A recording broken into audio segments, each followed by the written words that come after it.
All right, thanks everyone for coming. I am Stephen Adebato. I host Cracks in Postmodernity, and this is Holy Lit. So, to start things off, according to the philosopher Charles Taylor, in eras past, the natural world testified to divine purpose and action. The great events in this natural order, storms, droughts, floods, plagues, as well as years of exceptional fertility and flourishing, were seen as acts of God, as the now dead metaphor of our legal language still bears witness. Beyond that, the life of various associations which made up society, parishes, boroughs, guilds, and so on, were interwoven with ritual and worship. People lived in an enchanted world. One could not but encounter God everywhere. Taylor goes on to claim that after the dawn of the Enlightenment, the scientific revolution, and mass industrialization, there is a, quote, widespread sense of loss here. If not always of God, then at least of meaning. And he insists that we are living in a disenchanted age, borrowing a phrase from the sociologist Max Weber. The social commentator Joseph Epstein claims that, on the contrary, good novels are always informing us that life is more various, richer, more surprising, more bizarre than we had thought. He continues to say that the novel is the book of life. More than any other literary form, the novel is best able to accommodate the messiness of detail that life presents. The novel, for those who love it, is a literary form of forms. So we invited these speakers here because their novels testify to how literature can serve as an antidote to the feeling of disenchantment. Furthermore, each of your novels, in very distinct ways, spoke to me on a personal level, between the entertaining, the comical nature in some parts of your books, but also the deep sense of consolation, the hopefulness that they present readers. So to introduce our speakers, we have Jordan Castro. He's the author of The Novelist, and his second novel, Muscle Man, is forthcoming in 2025 from Catapult, which we're very excited for. So let's hear it for Jordan.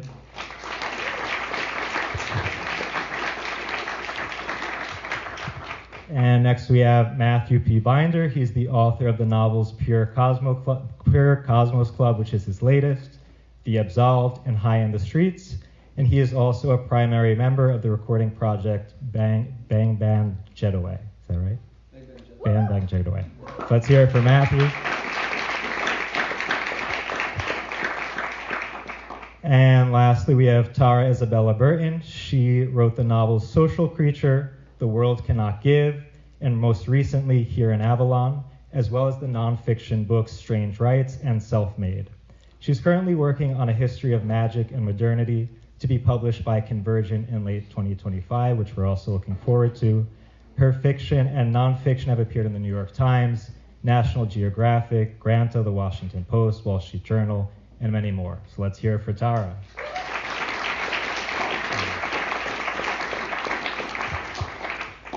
Okay, so we're going to start with basics. First, I want to ask you all, why in the first place do you write novels? And what role has writing novels played in your own search for something greater, for something more in life? Who wants to take that? All right. I never had any ambition to write novels growing up. I played in some touring bands in my 20s, and then I got my first proper day job working in solar energy when I was probably 27, 28. And I did that for a couple years, and I guess I wasn't feeling very creatively fulfilled. And then one day I was in Albuquerque, where I'm from, and I was taking a road trip from Albuquerque back to San Diego, California, with my friend Skip. And he was very tired and sick, and he required absolute silence in the car, so he laid down in the back seat, and I didn't have headphones or anything. So I was driving for 13 hours. And I plotted out a novel. I never thought about writing a novel before that. And then I got back to San Diego, and I quit my job. And I spent a year writing the novel, and then never got published. And I wrote another novel, didn't get published. But after that, I was writing novels. So, yeah, that's how it started. I feel like I wrestle with this a lot because I'm still not 100% convinced that writing novels is a worthy moral endeavor. I feel like I constantly convince myself that it's not, and it's actually the tension between that makes me love writing novels, because for me, writing a novel is always about coming up against the limits of what storytelling can do. Like all of the novels that I love most are about where the limits of what a novel can be. And that tension between, and I think what you said, Stephen, about the kind of the overflow of life, the kind of the polyphonic nature of reality is sort of incredibly like what we're always trying to grasp and what the narrative form can't. And so I write novels to justify novels being written, but for me, like the tragedy of all novels is that no narrative is really true. So yeah, that's where I'm at. Yeah, I don't know how to answer this. I like writing novels, and ever since I was young, I've sort of wanted to write. I started when I was in like third grade. I remember in Ohio we had these like state proficiency tests, and the subject was like, what do you want to be when you grow up? And I wrote about how I wanted to be a rapper because at the time Eminem and Ludacris were sort of who I wanted to be. And I got home and I told my dad, and my dad was like, he's like, well, if you want to be a rapper, rap for me. And so he like laid on my bed, and I rapped "Lose Yourself" for him. And he was like, if you're gonna be a rapper, you got to get more into it. And I think I don't want to say that killed my dream of being a rapper. But with a novel, you don't have to get more into it. You know what I mean? You can just kind of just be there, working on it over time. And so I think that may have something to do with it. I don't know. I mean, I like writing novels. That works. So can you do us a favor? Give us a gist of what your latest novel's about, and then tell us what was the experience like writing it.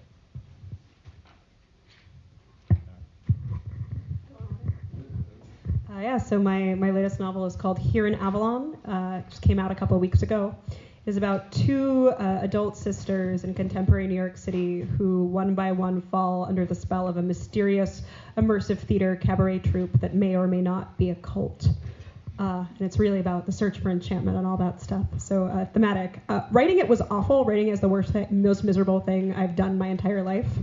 I kept writing drafts that were like unreadably bad and throwing them out from scratch and starting over. And this is how I write anyway. I always sort of bin drafts. I just don't normally bin quite so many drafts with like quite a sense of despair. And finally, I like turned off my phone for a month, and I got a flip phone, and I lived in complete seclusion and entered a kind of manic stage. And then the book was done. I didn't hate it. But I think one of the strangest things about writing is my first two novels were sort of much bleaker, much darker. And this was originally I thought it'd be easy. Originally I was like, it's going to be the happy novel. How hard can it be? And it turns out that writing something that is sort of in the genre of sort of small R romance or capital R romance, I don't know whether the romantic or the comic rather than the tragic, is much harder because I think unearned hope feels really, really cheap. But it was important to me that there be a kind of hopefulness in tone to the book, and to have that not feel unearned or untrue required a kind of act of faith on my part that clearly took a lot of time and no access to Reddit. So.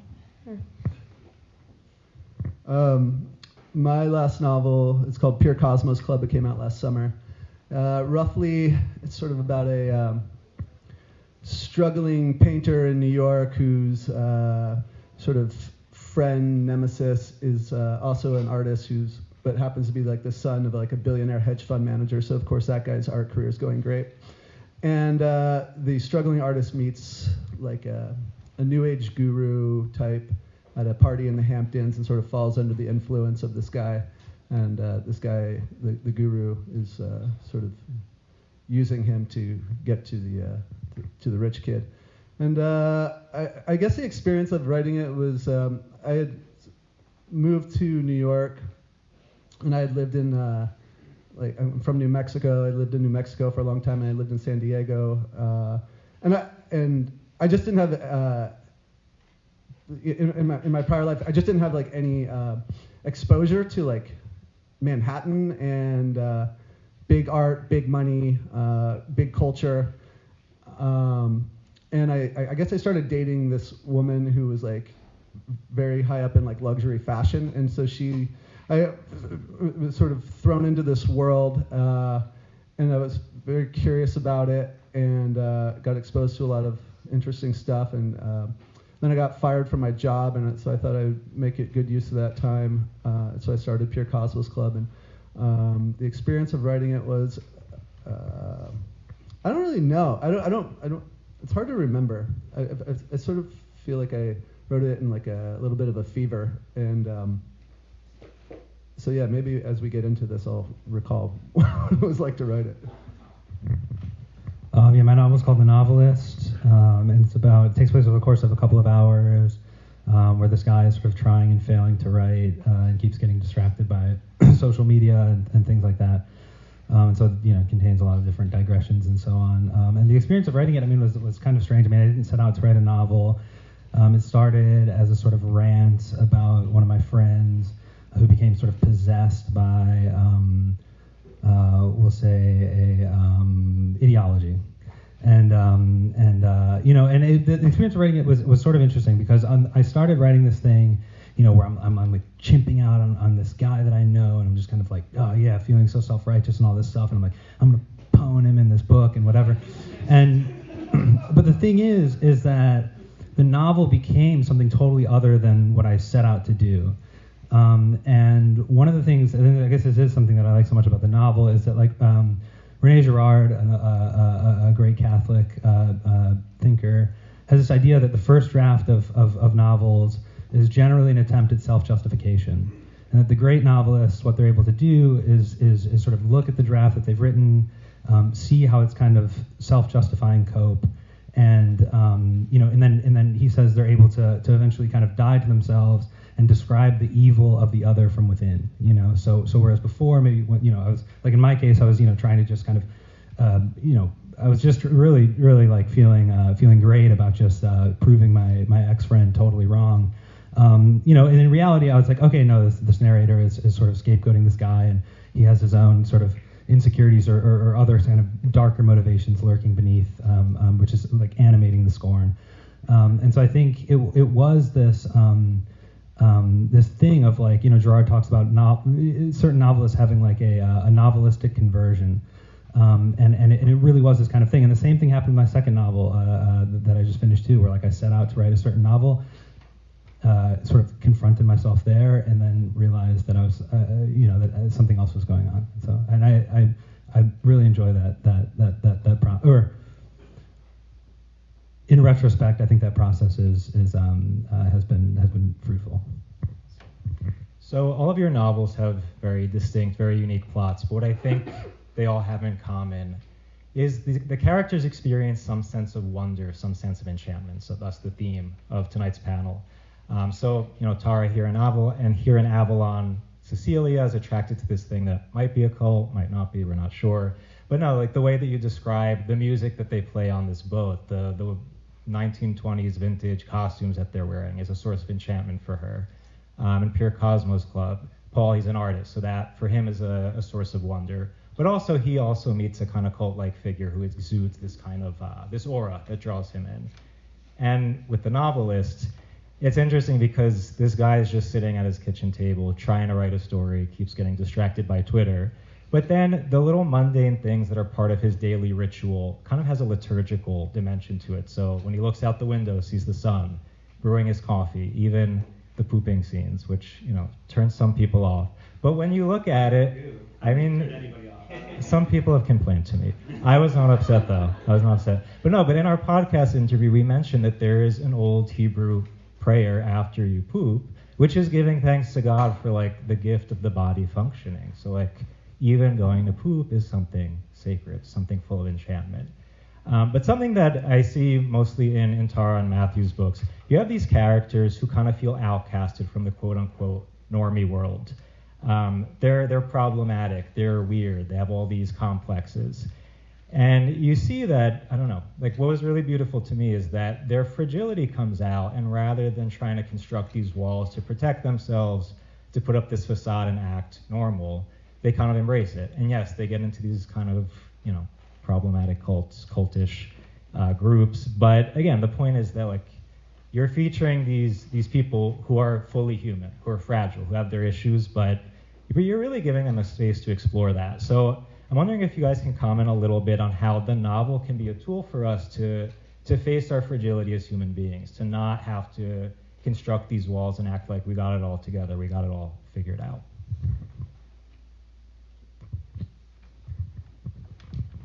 I think with my book, like my main character, he sort of operates within the strictures of like a sort of a different ethical framework than everybody else. And part of what I was exploring was like what happens when this guy who has sort of an altered worldview tries to navigate sort of like the normal world, or the normal world being big art world, I guess, in the book, but this sort of different world, like the normal world of like sort of like this like profane morality. And like I think a lot of readers, when they're first reading the book, they think that like this guy's got like this very like divided mind, and they're like, I think they're suspicious that this whole thing's gonna fall apart because the main character his behaviors and his actions are so odd, but in reality, like there is like a coherence to it, and it's very like cohesive, and there's an internal logic to it. And basically, like when I was writing it, the fun, like what the most important thing was for me to do was to develop like a sort of novel set of criteria that sort of governs this guy's behavior and actions. And I think I got lost in what the question was. Oh, like how novels can help us to embrace the quirks or whatever. Oh yeah. So I guess it was probably me like exploring things that are sort of inside of me that are outside of normal, and extrapolating that onto the page. I think one of my firmest commitments as a novel is that they're like, especially as a Christian novelist, is that I don't believe that there ought to be any character in a book that's sort of a plot device or like an instrument or a figure of fun. And one of the things that I love most about writing fiction is finding those details in a person that don't just sort of humanize them, but at their very best can take a person who is easily dismissed or is easily kind of seen as a plot device, and suddenly, we know something actual about them, not just some sort of generic hand-wavy, like they're this kind of person or they fit into this category. Suddenly they're real, and that moment of recognition, for me, is one of the most sort of beautiful things that a novel can do. And in this book in particular, so much of Avalon was this tension between, it's a sort of standard. It's very much inspired by the fairy tale plot. There's two sisters, and they're quite different, and they enter something that is sort of metaphorically, if not literally, an enchanted realm when they come out of it. And the tension of the first half of the book is, how do you get the sensible person to leave her entire life behind and choose something kind of strange and wondrous? But that's only half of the story. And I think that's a sort of, in some sense, I worried about that part being too cheap, because it's easy to make fun of like tech bros having startups, and it's easy to make fun of wellness apps. And one of the harder parts for me was, we get these characters out of this real world they've left behind, and then the question is, okay, but what brings them back? Like there is, to my knowledge, almost no sort of resolved fairy tale where human characters remain forever in fairyland, unless you're kind of doing a very different sort of sad possession story, like Yeats's Land of Heart's Desire. And so the question becomes, all right, the first half of the novel, we've gotten these characters, one more obviously countercultural, one more sort of ostensibly normie, out of this world that is not enchanted enough, not beautiful enough, not full enough of the overflow of life, except that is the real world. And so for me, the challenge was kind of how do you convince readers that this is all worth leaving behind halfway through the book, and then what might be worth coming back to, which is sort of the same question as, is life worth living? Which, if you're trying to ask yourself that every single day while you're sort of feeling a bit depressed about your writing anyway, is a very difficult proposition. But I think I'm really grateful. I hadn't heard the quotation about the sort of book of life in the novel that you said, Stephen, but I think that's exactly right, that the kind of vision of the world as a place that is enchanted by virtue of being a world, not enchanted by virtue of some overlay upon it or some magic spell upon it or some illusion that transforms it, that there is some, like, that reality has sufficient weight to encourage us to hope. I think that's what, at least, I won't say all good novels, because I want to leave open the fact that there are very effective artistically novels by like bleak nihilists. But I think, as someone with a moral vision of the novel, I do think the idea that the novel is always self-defeating because the world is better than the novel, and that's what the novel can point to by being always a little bit unfinished. So that's my answer. Here you go, Jordan. That was a great answer. Yeah, I mean, the question of how a novel can help one like embrace this or that or whatever is I don't know. I mean, I don't know. I think there's a way of like approaching the novel, whether it's reading or writing, in this kind of fundamentally therapeutic mode, which I completely reject. I think that like that is like a self-serving kind of ridiculous endeavor. It will let you down if anyone in here is thinking that writing or reading novels is going to bust their life wide open. I don't know. You can. I don't know. Yeah. So I think but this question of kind of like. Well, actually, I was also thinking it would be funny, it would be funny to have a novel where it's just some like guy doing great stuff, like being normal and helpful and whatever, and it wouldn't work as a novel, I don't think.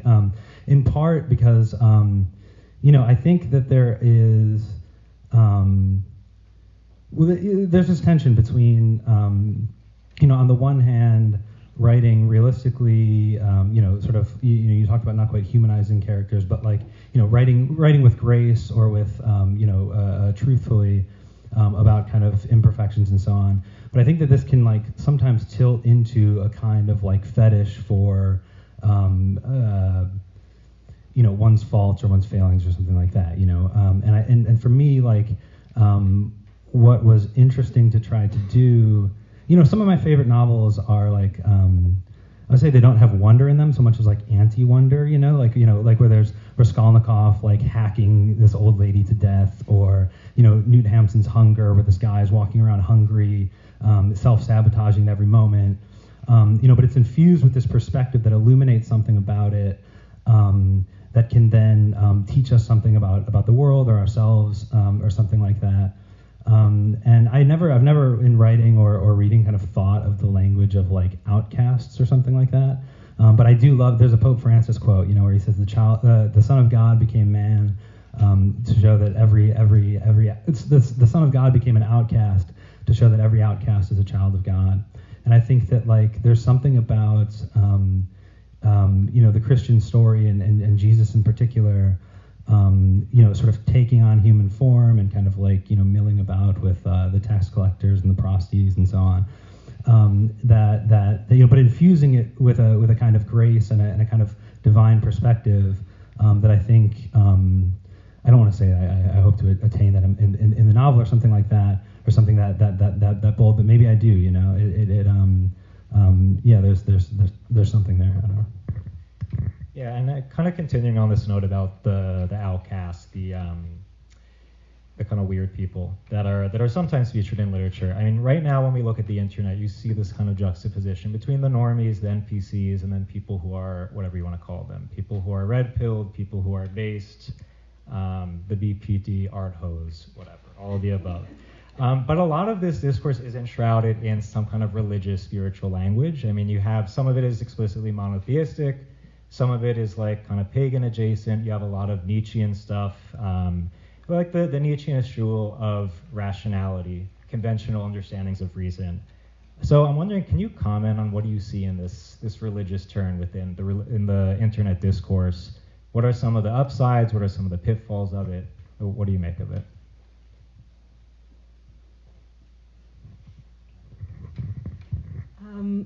I think I'm both interested in and deeply suspicious of it, which is just, I think my instinctive aesthetic pull is towards it, which is why I sort of want to react against my own instinctive pull.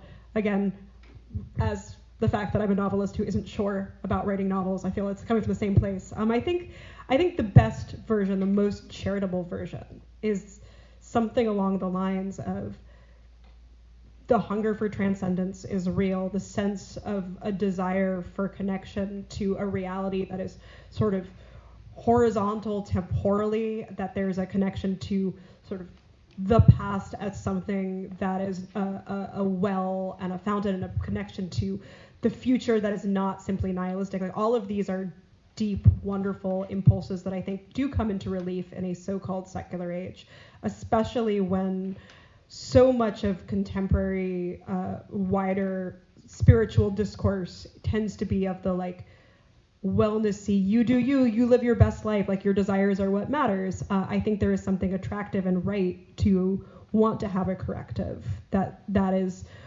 there is something that is given to us that we cannot control, and there is something true about human life that is about contingency. But the internet destroys everything. B, like human nature, we destroy everything about ourselves.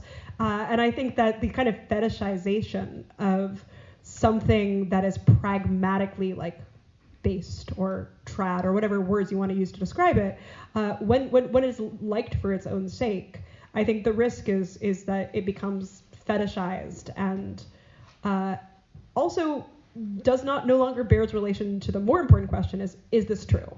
Because if we're only kind of interested in aestheticized Catholicism or anything else because of its sort of power to like own the normies or to take us out of some boring liberal order, then all we're basically doing is saying like these memes are better than those memes, but nothing really means anything, and it's all just sort of power plays and aesthetics, and then we're exactly back where we started, just with more incense. But I don't want to kind of be too harsh on either, on what I think is a good desire for transcendence, and I don't know that there's any, other than like my deep distrust of the internet and social media as sort of mechanisms for human wickedness, I don't know that there's like a more widespread corruption of the hunger for religion in this particular place and time than there is ever a kind of corruption of human hungers for the good that we constantly get in our own way about. I do think like most evil and most sin, to if we're going to speak in that register, is a perversion of the good, and that there's always like the question is like, what is the good that this is tending toward, and how do we fall away from it? And I think specifically, your language about NPCs points to this, the desire to like see ourselves as singular, which is so tied up with the idea of like seeing oneself as the hero of the novel, or like main character syndrome, to use like the modern term, but like, you know, Julian Sorel and then The Red and the Black, or these sort of novelistic figures that want to be the novelistic protagonists. And that itself is a kind of horrible thing that human beings do. We want to be special, and to be special demands that other people are not special, or they're not special like us, or in the super special secret way that only we know. And again, novels are great at exploring this precise problem because so much of the structure of the novel is about the question of who gets to be the novelist, she said, looking at Jordan intensely. You can answer that, or Matthew, I don't know. I just accidentally said the title of your book, so. Yeah, I don't know.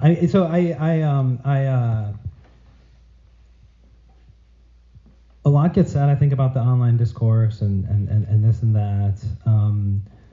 You know, people talk about the incentive structures of Twitter, or, you know, this kind of all boils down to a war of like aesthetics, or you know, who can dunk on who better and all this kind of thing. But one of the things that I've been thinking about lately is how something happens on the screen. You know, the screen is sort of this very visual, image-based situation, where I notice that a lot of the kind of like discourse online tends toward the same tone, where people will be using the same, I mean, even this language, right? It spreads mimetically, the tone spreads mimetically, and it seems almost like a lot of the discourse is happening by anonymities, and not just like people who are anonymous online, but just like actual anonymities where they're kind of propagating a sort of like toneless ideology or something like that. And I think part of this, I was watching a talk the other day with like Joshua Cohen and Junot Diaz and some other people, and Josh was talking about how he thinks that in contemporary literature we've lost this sense of voice, that people are so used to seeing things on a screen, they're so used to using their eyes and their hand that they've forgotten that the voice has to do with the mouth and the ear. And for me, like, a novel is uniquely sort of capable of portraying a particular voice, and the voice is important. I mean, the discourse is sort of this voiceless void where everything is just kind of visual or whatever, but the voice is, I mean, God speaks, Jesus speaks, there's something about a particular voice, or like a particular texture of consciousness that I think gets lost in internet discourse, and that can be sort of like reclaimed in the novel. And so, I mean, I tend to try, when I have this kind of like dirty impulse to like jump online and like spar, to kind of just save that energy to work on a novel, and because I think that the novel, has like higher possibilities. And so I guess that's partly how I feel about the online discourse. I guess I'm not super online at all. Like, sometimes Stephen and I will get together and we'll have a conversation. I don't know anything what he's talking about, and he makes all these references, and I'm like, Steve, I have no idea what you're talking about, and he looks at me like I'm insane. But I guess, I think sort of in like this secular contemporary society culture, especially like in a very cosmopolitan city like New York, things like tradition and faith and things that sort of historically like gave people bearings are sometimes looked at as anathema to like progress and sort of retrograde and backwards. And I sort of think about like, what does all this progress like lead to? And like living in New York City, it's it seems like status and money are kind of the core values a lot of the time. And so, yeah, I guess if things are happening online that are bringing people towards some sort of spirituality of sorts, whatever it is, I guess that's good. It's a good impulse. Yeah.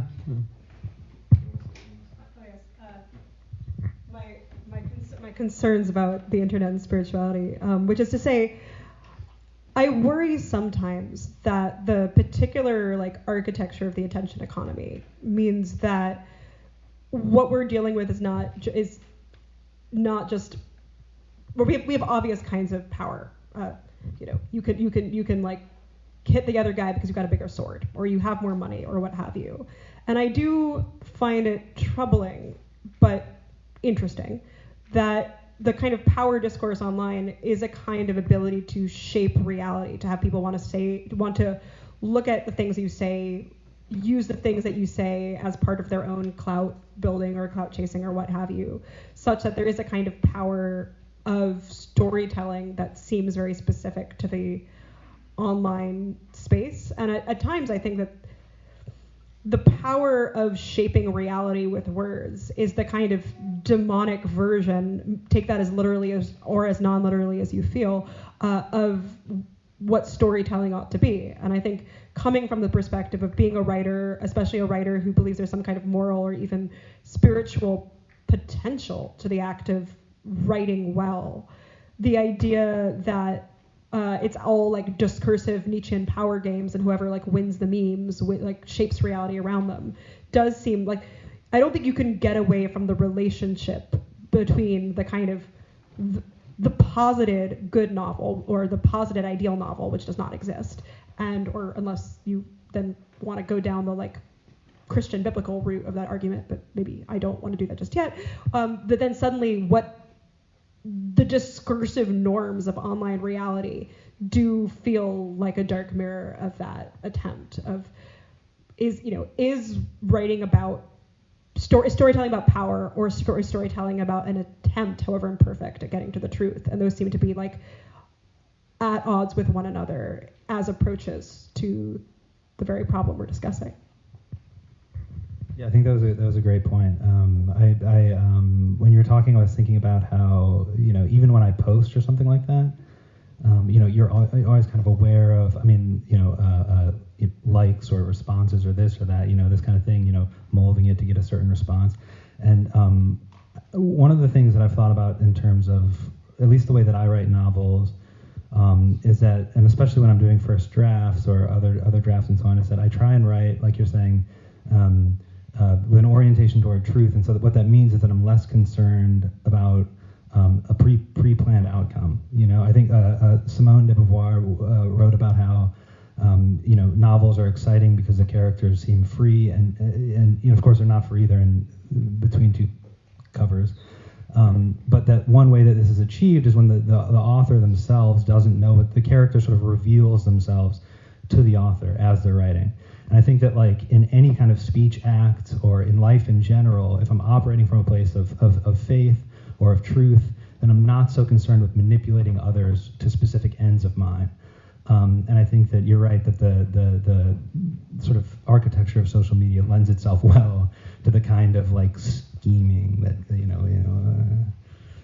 yeah. Yeah, and I want to say on this point that you bring up, Tara, about how novels, how we might use them as a tool to enforce some kind of ideology, some kind of worldview. But if we take this to the other end of the internet discourse, novels that are used to put forward some kind of noble social cause, some kind of moralistic message. A lot of people complain that this dampens our literary imagination. It produces works of literature that sound just like everybody else's. So going back to what you were saying, Jordan, about Girard and the kind of mimetic effect of certain language, again having to do with certain social causes. I'm wondering if you have any thoughts on, the effect that kind of discourse has had on literature. Is there a way to break out of this kind of mimetic pattern, whether it's, the kind of the trad-based, red-pilled kind of discourse, whether it's the social justice, the progressive kind of discourse? How do we become, like, original? How do we say something that's our own?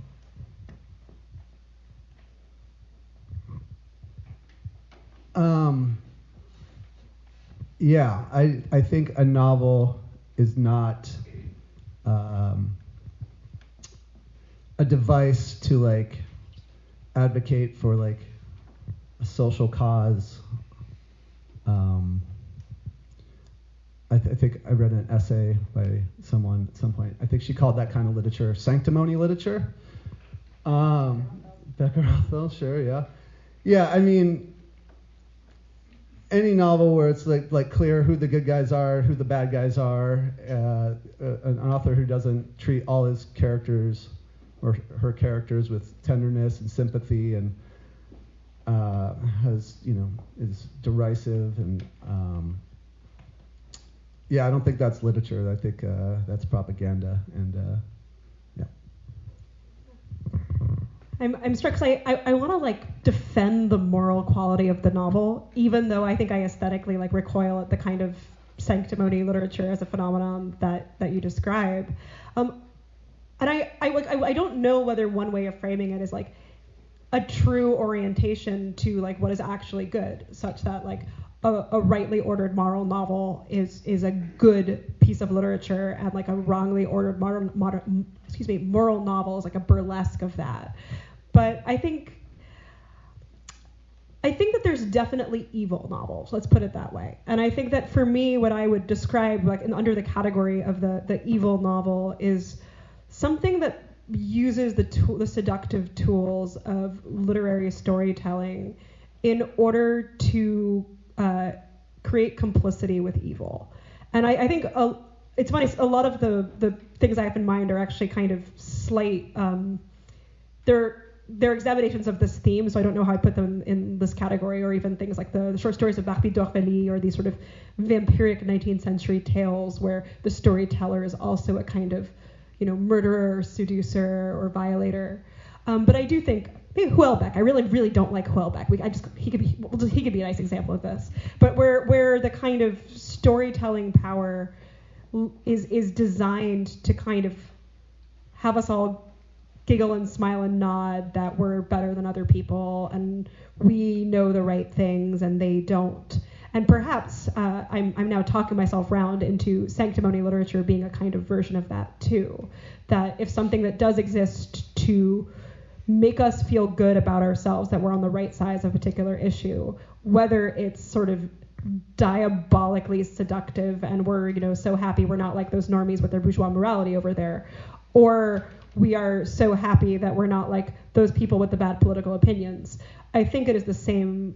It's a kind of pornographic reading of confirming our priors and picturing ourselves as the good guys in the novel. But I don't think that like the fact that sanctimony literature, if we want to call it that, is very, very annoying, gets us off the hook that writing as a novelizing is a moral act, because I think all acts of creation are moral acts. They're responses to the possibility of creation, whether or not it's from a Christian perspective where there's a divine creator and this is in dialogue with that, or there's some other worldview. I think there is a sort of implicit assumption about the act of creation that happens in every act of creation that a human being can do. And the only way to say that there is like no more, maybe I'll say it like this. There is a moral assumption encoded, or a moral worldview encoded, and that worldview could indeed be a kind of bleak nihilistic one. I personally think that is evil, but I can imagine being wrong on that point. But I think I kind of want to work out together how we hold on to the moral quality of the novel without being really annoying. Jordan, do you have an answer for us?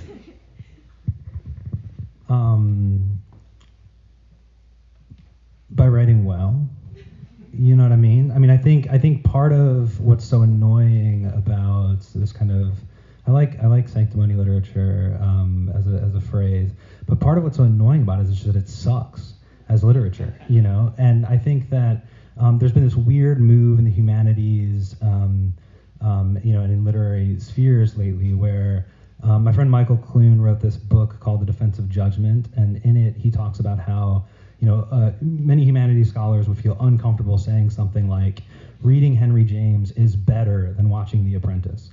Suddenly, people whose job it is to make aesthetic judgments have kind of like eschewed their responsibility to make judgments, or at least pretended to, and they've replaced it with these kind of thin, moralizing judgments, right? They still make judgments, but they're along moral lines. They read with the red pen. Okay, here's the sexism, here's the race, whatever. And part of what is so troubling about that is that writers many have sort of lost the sense of like a truly literary sensibility. Their concerns are thin and moralistic, as opposed to literary, having to do with style and things like this. But I think that but I agree actually with Tara, which is that like it's totally people will respond to this and say, novels should be amoral or immoral, or there's nothing, it's just purely aesthetics and da da da da da. And I think that that's wrong too. I think that on the one hand, I'm trying to think of like I guess I don't know. Crime and Punishment is like a cliche to bring up, but it's just such a great novel, and it's 550 pages of a murderer just wigging out, and you feel for him. He's kind of this, he fancies himself this Napoleon-esque figure and so on, and Dostoevsky is not just pointing a finger at him and kind of grinding him into dust, so that when you're reading it, you just feel like I'm so much smarter than Raskolnikov. It's like he's doing something way different. But it's clearly from a moral perspective. It's infused all throughout with Dostoevsky's moral perspective, and I think that like I aspire to something like that. It's hard to escape the question of morality, especially if you are trying to be a serious person, a serious artist, whatever. But I think that is it too much to ask that the novel has a particular moral view and is also written well? I don't know. But I think that's maybe one way of dealing with that. not to hog the mic, but you did ask about, like how to sort of escape from the discourse and write something original or whatever. And I mean, you can just log off, or, Kierkegaard had this idea that, all true creative expression, is born of what he called inwardness, and I think that, constantly clicking and looking around and this kind of thing makes it very hard to kind of like actually have some well within to draw on, and you just think you're responding to stimuli and this, that, and the third. And I think like, for me, like things like prayer or just, meditation or reading, things, and kind of sitting with them. He thought silence was a prerequisite for speech, and I think that like there's so much chatter and talkativeness and all this that it feels like impossible to escape. It's just like, but then you log off. I mean, I've spent time like, just completely not online, and it just goes away. Like it just straight up goes away. And, if in terms of writing something originally, like you can just choose different models, like you can read different books or respond to different things and just kind of like, absent yourself from the discourse, and things change. Henry James is pretty good, but The Apprentice, it's not that bad. They're both good. I do have to confess, in middle school, I think I watched every single episode, The Regular Apprentice and The Celebrity Apprentice. But it's a performance art. It's an art form of its own. No, but back to, I think the point that you bring up, Tara, about managing to point to some kind of moral good through your literature without preaching, without turning your book into propaganda. It's a fine line to tread. But what's interesting about all of your novels, when I finished reading them, I felt like they did make me contemplate, like, yes, what is the purpose of life? What is truly good? Without preaching at me, without kind of falling into these overly used tropes that, like you say, the sanctimonious type of novels, they fall into. But also I want to bring up, there are shots fired at Welbeck. I know some people kind of like him here. No, but speaking of Welbeck, whether you like him or not, the use of humor in literature. All of you guys in your novels use it in very particular ways. One of the things that Matt and I discussed in our podcast discussion, he has this way of weaving in this very, very subtle humor that's not super in your face, not overly ironic, but that, I don't know, like it gets these little giggles while making you really think about what's going on in the character's life. And Jordan, you have your own brand of humor between mocking the ex-friend on Twitter, and again, like humor in novels makes it a lot more fun to read, but it also makes you think. At the same time, humor can become overly ironic. It can become overly sarcastic, and like you said, Tara, perhaps a little nihilistic. So I don't know, what role do you think humor plays in good literature? When is irony too ironic? When is it too sarcastic? What do you make of that? I want to say, just on the subject of moral literature that does a good job, my wife Nicolette Pollack has a novel coming out, Bitterwater Opera. It's going to be great. I just had to plug it really quick. It meets the categories. One thing that I have thought about. I like Bakhtin's idea that the novel sort of arises in the tradition of what he called the serio-comical. That there was, the epics and so on, and the novel kind of arises almost as a parody. That it's always engaging with these other forms in a sort of inherently ironic way. And so I think like there's something about the novel that lends itself really well to like to humor and irony as a mode. Even the sort of narrator having an ironic relationship with the author themselves, or this kind of thing.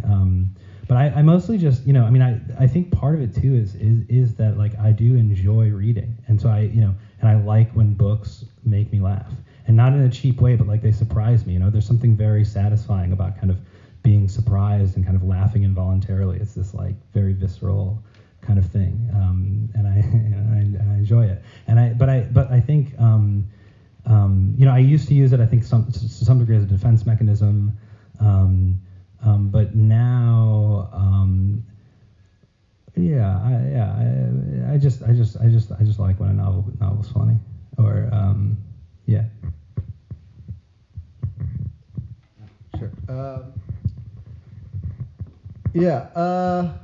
I don't know. I think like in a lot of like reviews about my book, they sort of like refer to it as satirical, and I think Steve and I talked about this once before, but like my narrator, he's very, very sincere, and like I don't actually think he's capable of irony. And you know, when I think of like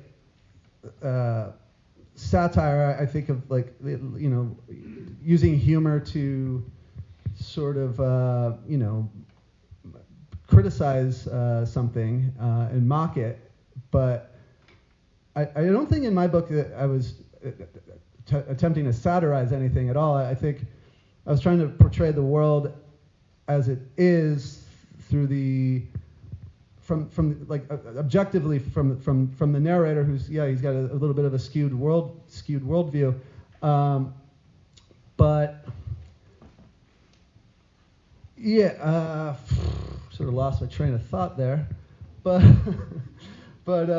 yeah, I'm not using like humor to like mock anything, and I'm trying to show the world as it is, and the world happens to be that people behave badly, people behave in very, very funny ways, and you know, I'm just showing the way that this guy objectively was looking at the world, and it to some people it came out funny, and I'm glad people you know, that's probably the feedback I've received most about it, is that it's a funny book. It just won some big humor award, and so I was happy to hear that, and so yeah.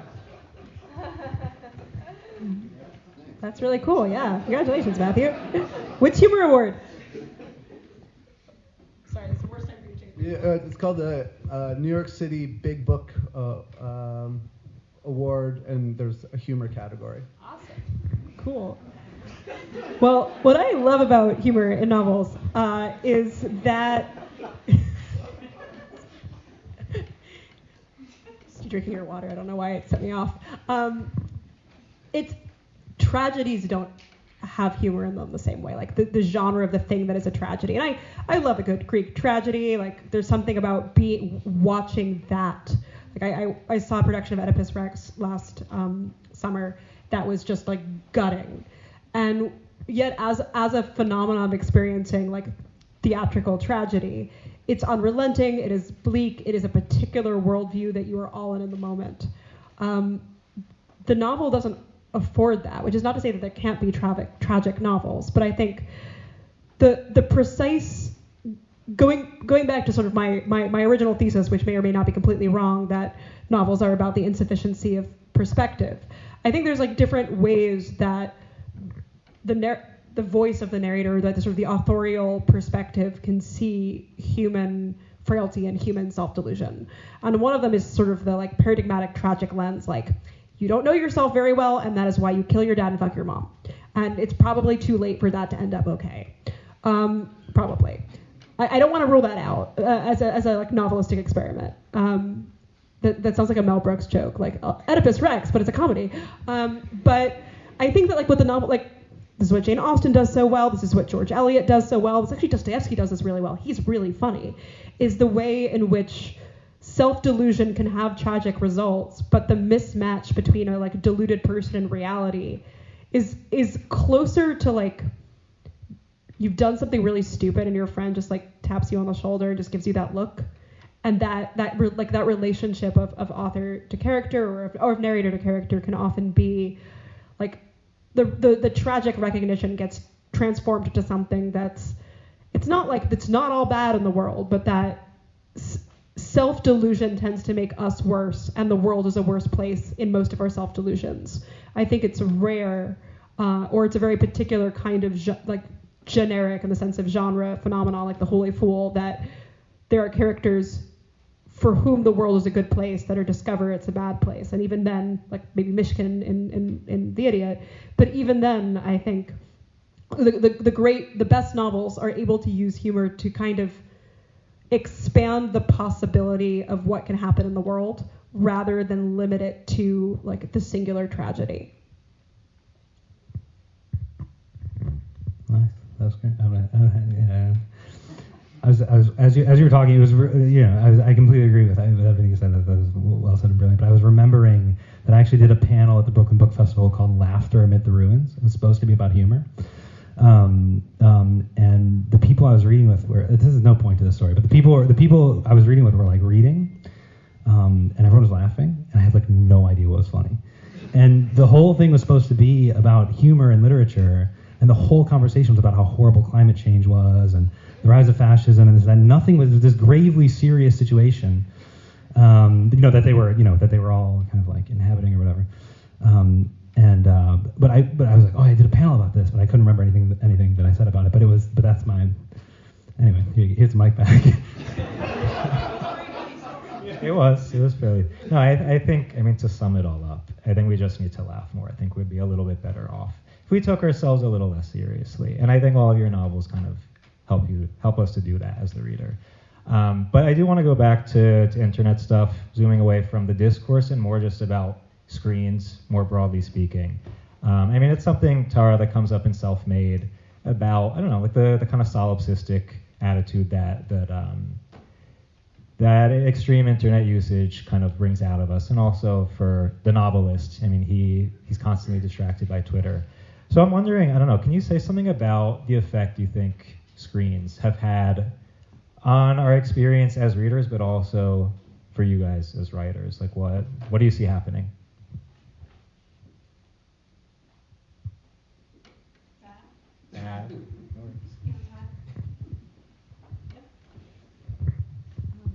So I'm only able to write a good draft of a novel if I don't have access to a smartphone. Like I full on turn off the internet in my apartment, switch to a flip phone. Best month of my life. It's like I've done it for the past 2 novels for the final draft. I'm always so much happier, to the point where I'm trying to figure out what a long-term sustainable solution would be. Like, do I get an Apple Watch that I can leave my phone at home and just get texts and calls? And it's really weird because you can only text by talking into it, like you're a Russian spy or something. But but you can stay on the group chats that way, I've discovered. So I don't know if it is feasible to not have a smartphone as a person in New York in 2024. But just purely anecdotally, I cannot overemphasize how much better it was for my work, for my reading, for every part of my life when I did not have access to one and I did not have internet at home. So do try this at home. I couldn't keep it up. I keep thinking that I'm going to do it again. Maybe I will. No, I said in front of all of you. No, I might. But yeah, it is better. It is good. It is better for the work. Yeah, that's it, right? Sometimes I try and do a digital Sabbath on weekends, and that definitely feels pretty good. And when I go out at night, I try to sometimes leave my phone at home. Upsets my friends, but because I'm hard to get a hold of, or I just don't show up, and then they don't have a way to get a hold of me. Yeah, I don't know what else there is to say about this subject. Sometimes I use the internet when I'm writing, because I think my attention span is kind of short, so I can write hard for 20 minutes, and then I need to check the basketball scores or something, and then that'll be a nice diversion for a minute, and then I can go back into it, and yeah.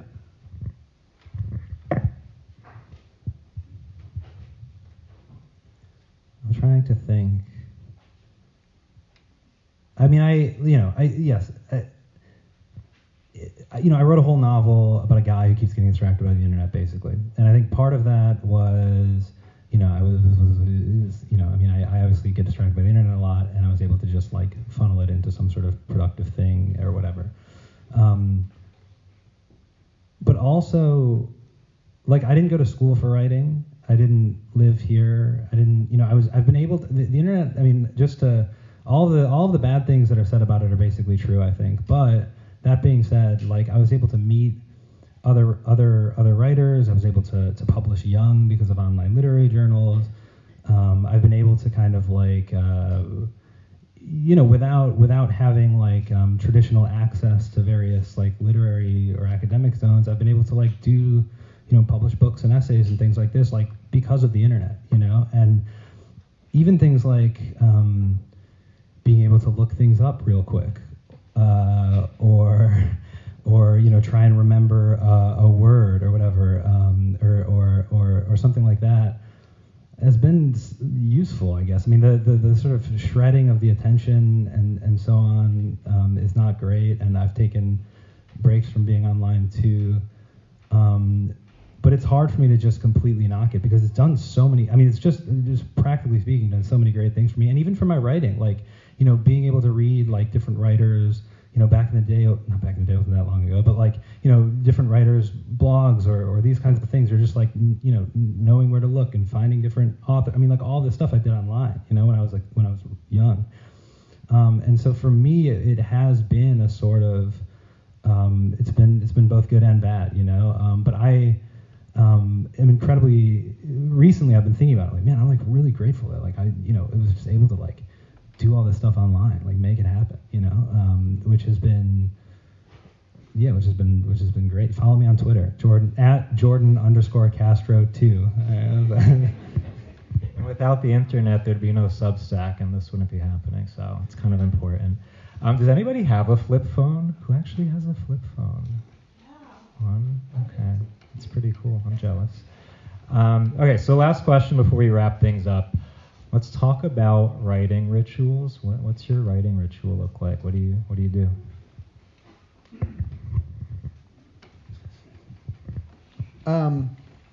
So my writing ritual is I work really hard for like 2 years at my day job, and then I generally quit, and I go somewhere foreign and remote, and I only have a limited amount of time before I run out of money, so I'm very disciplined. So I write quickly, and I keep like very strict hours. Like I'm at the desk at like 9 a.m. 5 days a week, and I keep like a word count. I'm like, you have to hit 1,000 words every day, 5 days a week for 3 months or 4 months to get that first draft done. And every day I'm sort of terrified that this is like the day that it's like not going to work for me. Like today's the day where like I'm not a writer anymore.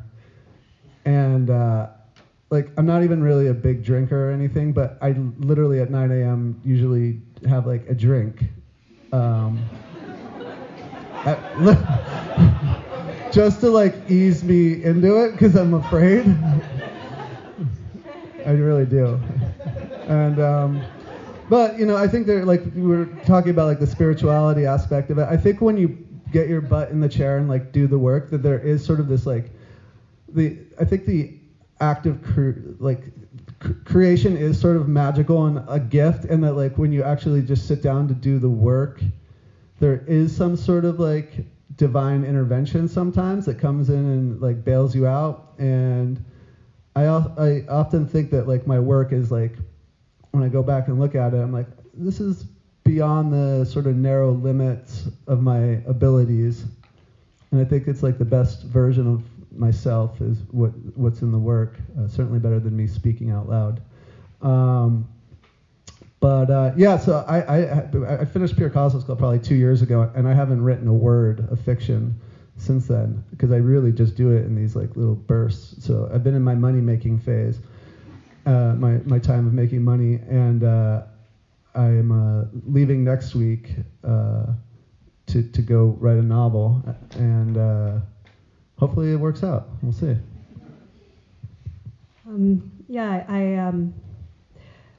I write really, really bad drafts, and those I just churn out, and then at some point I throw them out and write like a better draft, and throw it out and write a better draft, and then when I'm ready to get close to the real draft, work at home, scented candle, usually sort of Incensorial by Boy Smells, Smoke and Amber by Patty Wax, some like nice like smells like a church, woody, smoky vibes, and I just don't have internet from either Monday to Friday or the whole time, or I can go to a cafe and like check my email once a day, or I can have like an Apple Watch that tells me what the email is where I can't really respond. But other than that, and then I write a really manic draft and then I edit it. But I do have to just be in that space and away from distraction and I start to experience a kind of ecstatic way of being in the world that I always think, like, why am I not like this all the time? I know I'll never go back on my phone again. And like a week later, I'm on Twitter. But it's worked the past 2 times. I have a novel that I want to write when I get back from a vacation in a couple weeks, and I may try that for a first draft and see how it goes. But I don't know whether the first draft will be so bad by virtue of being a first draft that being like stuck with it will make me miserable. We'll see. I like to write in the morning. I get up and write. I don't really have, but I mean, I also write like on my phone. I write all the time or edit stuff a lot. I think with the novels, like I normally kind of just wrestle with things. I mean, I don't outline. It's sort of somewhat chaotic. I mean, I like to write and then sort of see what's there, and maybe I'll extract an outline out from that and then go back in and do that a few times. But it really is this process of like seeing what I've done, at least for the novels, and kind of working from there. But yeah, I write a lot. I mean, I write really anytime I have a thought, I'll like write it in my phone. Last night I was like falling asleep and I was like, oh, I had a thought, and I like write it in my phone, this kind of thing. Or driving, I like to write while I drive,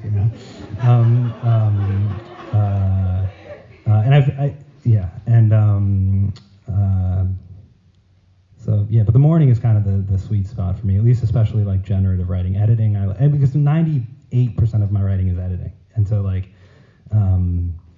and that can take a very, very, very long time, and so it's like a different kind of thing. But like normally when I'm like writing, it's like first thing in the morning. So just to kind of bring things together, I want to mention, this isn't necessarily a novel, but a book by Dorothy Day, who's the founder of The Catholic Worker. Let's hear for The Catholic Worker for just a second. So Dorothy Day, founder of The Catholic Worker, she lived here, she died upstairs, and wrote a book called The Long Loneliness, among several other books. And basically, the kind of crux of this book is this understanding that as humans, we all experience this long loneliness, this sense that we're isolated in the world, we're misunderstood, we're always longing for something, and that the reality is no other human can totally fulfill that loneliness. But at the same time, on a paradoxical level, the solution to that loneliness is love. We could say a form of transcendent love that's mediated to us through community. And I think what's really great about good novels is that they're a force of really bringing people together, of generating community, generating important discussions about society, about human nature, the purpose of life. And this is part of the reason why, in Cracks and Postmodernity, we don't want to just stay on Substack, stay on the podcast espousing outlandish ideas. We want to bring people together. We want to have discussions like these. So I want us to kind of meditate on this, close with this thought about how reading a good book can bring us together and start these conversations with others. But before we go, we have a little tradition at these events. We play a game called Hot or Not. So I'm going to just go through a list of random things. You guys have to decide. No, I mean, of course you're all hot. I mean, we can all see it. So I'm gonna list a couple random things, and you guys are gonna say if it's hot or not. And the audience, you can help them out if you want. Okay, so the first thing we're gonna do, this is very controversial. Taylor Swift, hot? Hot? Yeah? Okay, really? All right. I like that one. No, we're not judging her appearance. We're not trying to get canceled. All right, we'll say Taylor Swift's music is hot. What about Soul Cycle? Is Soul Cycle hot or not? No, it's not. It's definitely not. Thinking about ancient Rome. It's hot? Okay. All right. We'll go with it. The very controversial Ray Peat diet. Is that hot? I don't even know what it is, ultimately. I think it's like raw egg slonking or something. No, okay. It's all the same to me. So I'm going to say no, it's not hot. Elon Musk? Really? Okay. That was a surprising one. Elon Musk. Yeah? Like, no. But then, maybe. No. At the end, it's a definitive no. All right. So for some of us. Reading books on a Kindle. No? It's definitely not. No. Ice Spice? Is Ice Spice hot? You don't know who Audience is Ice Spice Hot? I'm gonna have to say yes. Yeah, she's a rapper. If you don't know, then go on TikTok. Okay, so reading books on the subway, is that hot? I actually was reading Jordan's book on the subway, on my phone on the way here, and I literally missed my stop. That's how hot it was. Okay. All right, so reading on the subway. Definitely. Shit posting on the internet? I mean, we know some of us here do it. Yeah. All right. We'll let that one slide. Jung? Is Jung hot or not? Carl Jung? Absolutely not.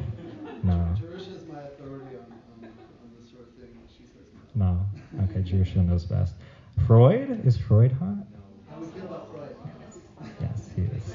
Hotter than Jung. I mean, he went to some crazy ragers, snorting some white stuff. Okay, last one, the Catholic worker. Is it hot or not?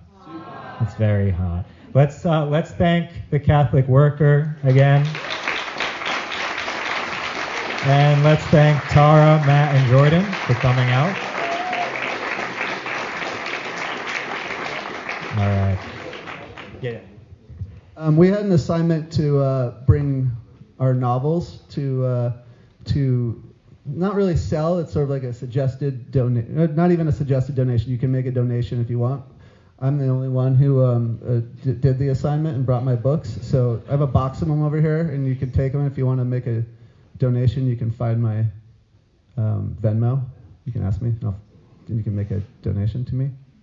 And I guess Tara has an idea. Yeah, if you would like to buy my book commercially, you can just go to theavaloncabaret.com, which will direct to your pre-order. However, if you would like to pay what you can for a PDF, I will email you a PDF and you can pay whatever you want. But you have to talk to me and tell me your email address and stuff. I'm assuming that everyone here has already read The Novelist by Jordan Castro, so I don't need to, I'll just give it back to Stephen. No, so see them if you want to buy a copy. I also have the links to the sites where you can purchase them on the Substack. So also, if you can, please consider giving a donation to the Catholic Worker. They work very hard here. They're very gracious, welcoming us here. So there's a donation, little gold donation box in the back. Please leave a little something for them if you can manage. Also, we want to thank our sponsors, Hestia Tobacco and Masa Chips. You can take some cigarettes, some chips in the back. Please don't smoke them inside. We don't want to get the fire department here. And also, we have the little QR code if you want a discount to buy some Masa chips. I think they're... We're going to get to that in a second. Don't worry. No, so the Masa chips, I think they're Repeat approved. There's no seed oil. They're really good, so you should eat them for that reason. They're in the back. If you don't already follow us on the Substack, you should. cracksandpomo.substack, the podcast, all the socials. And we're going to try to head out here around, what time is it? It's 8:30. So maybe 20 minutes, we're going to start heading over to the KGB Red Room if you want to join us. But thanks everyone for coming.